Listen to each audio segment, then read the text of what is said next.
Hey, what's up, guys? Casino Crime here, and I'm doing my first video blog. I love writing, but the truth is that it takes me a long time. I'm pretty picky about the way that I put together my words and what I say. I want to make sure it sounds like you guys, and always want to deliver value. And I figured that trying out video blogging would give me a better way to pump out more content, blog on a more continual basis, consistent basis, however you want to say it. And I just thought it would be fun. So here I am. I want to include you guys. Let me know what you think. Write in the comments if you want me to talk about things in the future, and tell me what you think about these kind of video blogs in this format. So what I'm going to talk about today is the World Series of Poker. As it stands, today is May 16th. My first event is in 12 days, but I'm actually driving out to Vegas in a week to set up shop, get my apartment all set up, and make sure all the little things are taken care of. And that's what I'm going to talk about today, is the steps that you guys can take to be more successful at the series, and any advice that I can give. And I think that I'm qualified to talk about this. This is going to be my fifth World Series.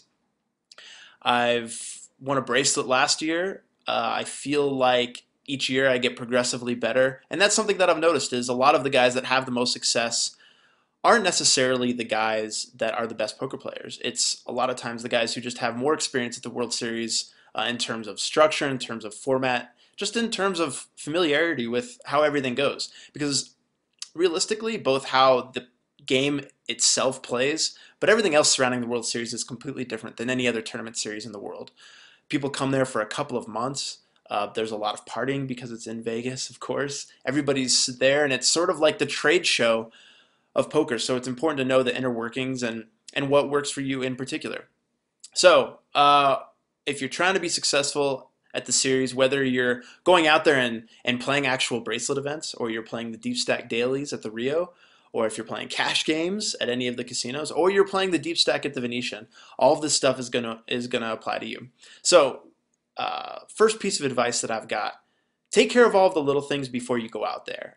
Get your place squared away. Get your roommates squared away. I personally pay all of my rent even before I get out there, just so I don't have to worry about it. I don't want to have to worry about anything besides playing poker, thinking about poker, improving at poker, and just being in a good routine. I want everything to be as easy as possible, because the truth is that it's very, very stressful when you're out there. The days are long if it goes well. You need to get some rest. The opponents are pretty good depending on the events that you're in. So there's a lot of opportunity to be had, but there's also a lot of sacrifice. And the people who can be the most disciplined in that way are going to have the best results. You're dreaming if you think that you can just go out there, blow a ton of money, get hammered every day, lay in the sun, and then go play good poker. It's just not how it works. I wish it did, because that would be pretty fun. And a lot of guys, and I'm guilty of this a little bit last year, have a lot of success in the beginning, and then they sort of take the rest of the summer off by just sort of degenning around, and then start to play hard again when the main event comes and it's over. But the fact is when the series is over, it's over, and you can't go back and play again until next year. So you need to take advantage of what you've got in front of you. And of course, like, the fields will probably be more difficult next year anyway. Second thing that I want to talk about is, and it's related to what I just mentioned, but creating inevitability structures for yourself to succeed. And what that means is, don't put any obstacles in your way. Like, choose your roommates wisely. If you want to go out to Vegas and make money and be successful, well then, room with like-minded individuals. Like, don't go out there with guys who are just party animals, or whatever. And I sound kind of like an old guy, and I'm like, hey, like, don't party, don't go crazy. You're in Vegas, like, you're gonna party at least a little bit, but make sure that the guys that are out there understand that you're there to work and that you're there to be successful. Um, you know, the series is not only a good time to grind, but it's a good time to learn. And if you can, best case scenario for you would be to find a roommate or two that are better than you. That if you have to pay extra to stay in a nice place, do it, as long as you're hanging around guys who know what's up and know how to win on the felt. It's a great time to learn. A lot of players come together to share strategy, so that's a pretty common thing. Third thing that I've got written here, remember that it's a marathon, and if you get down in the early portions of the series, like, don't get discouraged.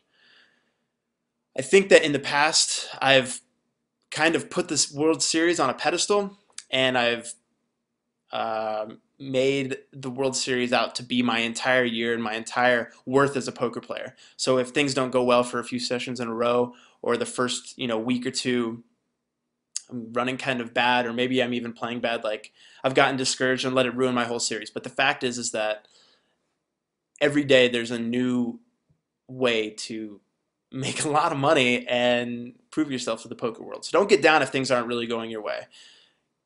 Focus on playing solid, focus on doing everything that you can to play your A game, and let the rest take care of itself. If it's meant to happen, it's going to happen. And the last thing that I'll leave you guys with is, and it's the reason that I'm going out there a week early and that I've made an effort to be going out there early every year since all this started, is, it's so healthy to get in a routine. The big challenge in the guys that do well are the guys that have a routine in terms of, exercise, eating, routine, who drives to the casino during the day, how long you plan on playing.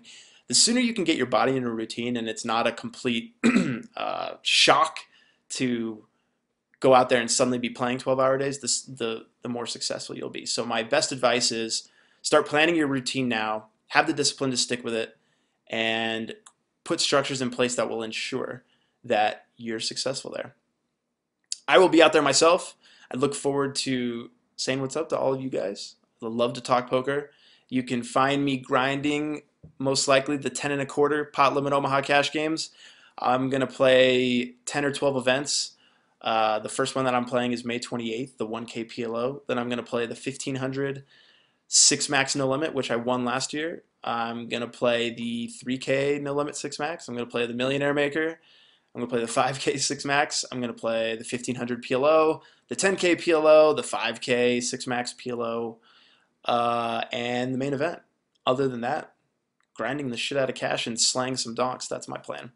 Anyhow, hope everyone is well. Hope you enjoyed the video blog. Let me know if you have any questions, and I'm happy to answer them. Good luck, guys. See you at the series.